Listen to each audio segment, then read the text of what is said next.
આજે તો મારે અને મારા ભાઈબંધોને બધીને જવાનું હતું વેરાવળ ડ્રાઇવિંગ લાયસન્સ માટે પરીક્ષા દેવા. સવારમાં વહેલો ઉઠીને આપણે કરી લીધી પીસી. આજે તો સવારમાં વરસાદ શરૂ થઈ ગયો તો ઊંઘ કે રહી જાય તો સારું. વરસાદ તો રહ્યો નહીં. પછી તો નાસ્તો બાસ્તો કરીને પછી પહેરી લીધો મેં રેનકોટ. પછી મેં લઈ લીધી મોબાઈલ નાખવાની થેલી. હવે આપણે જવાનું છે ડાયરેક્ટ ગામમાં ને પૂગી ગયા નાનભાઈની દુકાને. અમે લઈ લીધા માવા. આ ભાઈને માવા લેવાનું બાકી છે કે માવા ગન તો ન હાલે મારા કલેજા. આ ભાઈ કે ખવાય તો સાને તો બાવરિયામાં ઘા. શાબાશ બેટા.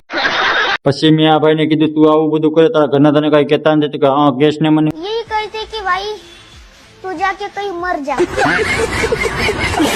અમારી સાથે જયંતિભાઈ અને અશોકભાઈ પણ આવવાના છે. વરસાદ તો ઘડી ગયો પણ પાણી પાણી.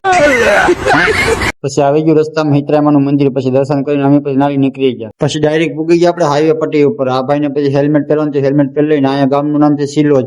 રસ્તામાં આવી ગયું ટોલ નાકું ઓટીને પછી તો થોડો વરસાદ આવતો હતો મિત્રો. પછી તો કોડીના રસ્તે અમે જતા હતા ને એવામાં અમારા ગામના થોડાક મિત્રો અમને મળી ગયા. એ જાય છે દ્વારકા હાલીને. પછી તો એ લોકોની નાની રીલ બનાવીને પછી એ લોકોની જય દ્વારકાધીશ કહીને અમે હાલતા થઈ ગયા. પછી તો વરસાદ બહુ હતો એટલે અમે સા પીવા હોટલ કરી. એવામાં એક બીજી ટુકડી ભેરી થઈ ગઈ. એ દ્વારકાધીશ હાલીને જાય છે નવા મંદિર થી. અમે સા બા પીને પછી એ લોકોને જય દ્વારકાધીશ કહીને પછી અમે હાલી નીકળી ગયા. પછી બધા પૂગી ગયા આરટીઓ.